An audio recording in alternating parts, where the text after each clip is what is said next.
Hey, kid, you want to see some weird stuff out of Japan? Of course you do. You want to see the old stuff, the new stuff, the good stuff, the bad stuff, and even this stuff. And that wasn't even from Japan, but I don't care. I like it. Look, in all honesty, I do really appreciate all of the cinema that's coming out of Asia right now. I mean, for crying out loud, South Korea, you're knocking it out of the park, but, in this kind of business, you gotta pick a lane. I can start consuming the entire world as soon as I get big enough, but you gotta start out real small, so I'm gonna start kicking rocks at first, and then we'll see where this goes. And with nothing else further to do, I guess we'll just drop right into it. My name is Jacob, and this is Tales of Terror. Well, not all of Tales of Terror. You see, it's a Japanese short story compilation, and I didn't feel like doing all of them in one video, so how about we just start with the first three and then go on from there, particularly the first three in the movie. Our first story in the compilation is called Night Watchman. It starts with the chief night guard interrogating his subordinate about why he is quitting his job as a night guard. The chief accuses him of laziness, but the night guard says that was not the case. So the chief night guard demands an explanation, and we immediately roll into a flashback of what happened the night before with the security guard that is now quitting. From this point on, we get an explanation of who these people are and what they're doing. They're night guards protecting abandoned buildings that are set to get torn down in the next couple of weeks or months. And as such, the night guards are placed in these buildings to make sure that no squatters get in there and nobody gets hurt or vandalizes these buildings beforehand. We also get introduced to the other night guard who's working in the building, Steve! His name's not really Steve. But even if you were called Steve, are you really Steve? Can any one person actually embody any other person, even if they were someone like Steve? And if so, does Steve have an opinion about this? I don't know. I can't ask Steve. Steve is a man who was recorded onto film back in 2004, and back then, we didn't even know each other. We still don't. Gosh darn it, Steve! Anywho, so Night Guard and Steve check out the entire building and everything's fine. Except...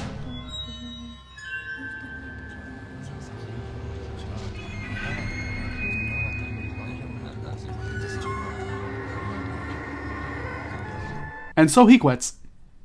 And the chief gets a new guy to do the job for him, but this guy is older, more experienced, tougher, and not scared of feet.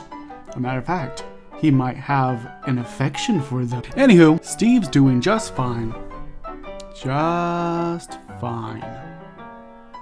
So Officer Feet introduces himself to Steve, they decide to check out the building, and everything is fine. Except...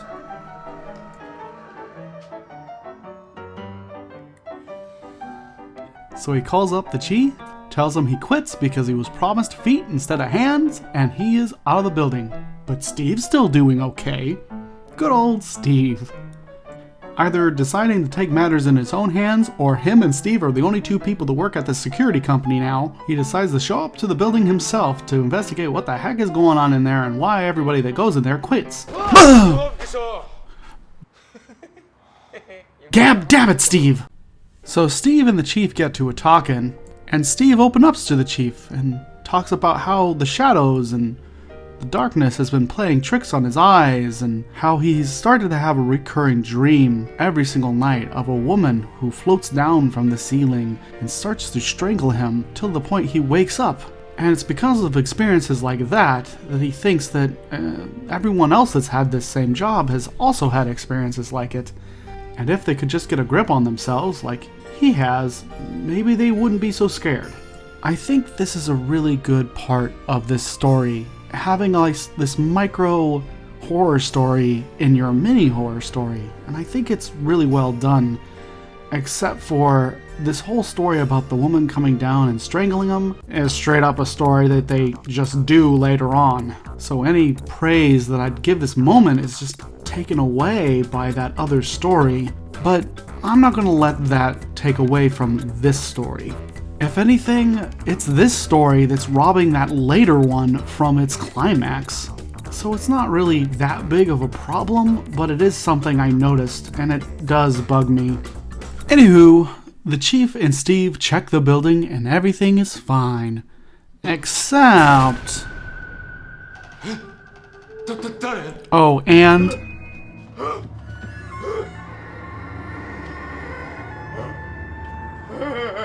Oh, and... But that's okay. Steve knows it's not real. None of it is real at all.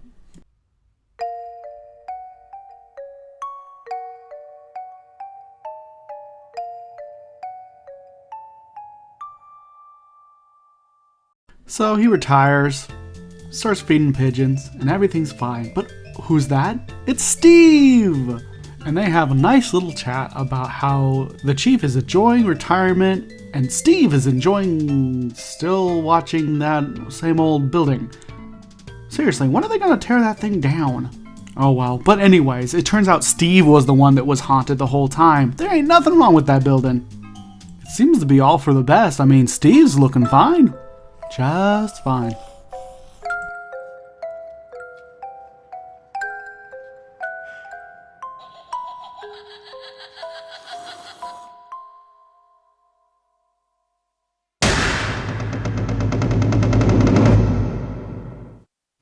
Our next story is not about this place, and it is definitely not about this guy.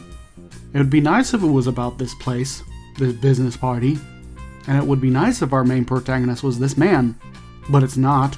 Our story takes place with this car and these women that I will now proceed to call Aiko, Biko, and Seiko, respectively. You see, Aiko and Biko don't really get along, but they're still friends. While Seiko and Biko are good friends, but they don't get along. Biko's starting to feel a little bad about smoking in Aiko's car, so she opens up the window. And then after everything, they all realize their loss and blame each other equally. But not before Seiko gets a text from her boyfriend, the guy I was mentioning back before, asking where she went, but she doesn't really care. Aiko thinks that's kind of mean, but Biko's pretty cool with it, and they all realize they're kind of lost, and they all proceed to blame Aiko about it, which kind of sucks for Aiko. And then they all decide to check out this cool shrine. And yeah, the shrine's pretty cool, except for the whole thing about Seiko eventually disappearing, chunk by chunk, which proves my theory. When you get erased from existence, it's not just slowly, like over time, like Marty McFly style. It's more stepping stone, procedurally kind of style. Well, first your head goes, and then the rest isn't so bad because you can't really process the pain you're in right now. But if you could, if it was my opinion, you would probably be able to tell it probably hurt a lot, even though you couldn't feel it. Of course, this freaks out Aiko and Biko, which proceed to run away from the now smoking Seiko. And Biko once again calls out that it's probably all Aiko's fault, but really, is it any mystery here? This thing's called Smoke. Oh, by the way, this second episode's called Smoke. Give you a hint what the problem is. So Aiko and Biko make it back to the car, but Aiko realizes that Biko doesn't even exist anymore, and there's nothing but a smoking cigarette, and unfortunately for this smoke ghost, I think that qualifies Aiko to be technically breathing enough smoke that it can probably get her as well. So bye bye Aiko, and they're all gone. And poor Seesaw back at the office party is being left out of all this smoky action, and it's really sad because I wish this was like our main protagonist and the movie was about him, but he's just left in the smoke. Hold on. I just realized something. I gotta check this.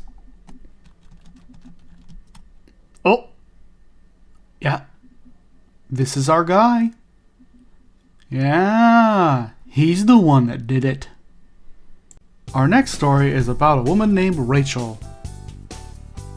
Well, her name's not really Rachel, but they don't give us her name, so Rachel's what I'm gonna call her. And this is Chad. And he is also named Chad because I don't know what his name is. But these are their names. And this is Gloves. So, Rachel lives in this apartment, but Chad also used to live in this apartment. She goes into this whole, backstory about her and Chad used to be in love. Chad loved her and she loved Chad, but they fell out of love, and now she doesn't really like Chad anymore. But Chad still kinda likes her. And the other thing about Chad, here, so Chad gets a text from his current girlfriend, and she's like, "Oh, I'm gonna commit suicide if you don't love me." And he's like, "Ugh, I can't deal with this. Women, am I right?" And Rachel's like, "Ooh, you imbecile. This sucks. Why do I gotta take care of you like a baby?" Okay, that's not really how the conversation went at all, but I'm paraphrasing here, and I'm trying to get you the most amount of this story because the real interesting thing is this is the woman I was talking about earlier. She getting strangled every day by a ceiling lady, and the ceiling lady's got gloves, and then up a little bit later she's also kind of got a face, and then afterwards she gets a card, and it's like it's from Chad, and she's like, "Oh, Chad," and then it reveals it's a wedding invitation. Or not really an invitation, I guess. That might just be like, "Hey, we got married," because she's already in the wedding dress. I don't think it's an invitation. It's probably not an invitation. It's probably not. Anyways, what was I? Oh yeah. So Chad just got married, and she's like, "Oh, good riddance." And then she changes her apartment so Chad can never get into it again. And then also she realizes from the photo of the bride that, oh, that's the lady that was strangling me when I was trying to sleep. Like, you know what? So, did the bride not like Rachel? Was Rachel like always on the bride's mind going, "Ugh, I hate that Rachel," and just from pure rage she was able to like manifest above her in like ghost form and be like, "I'm strangling you"?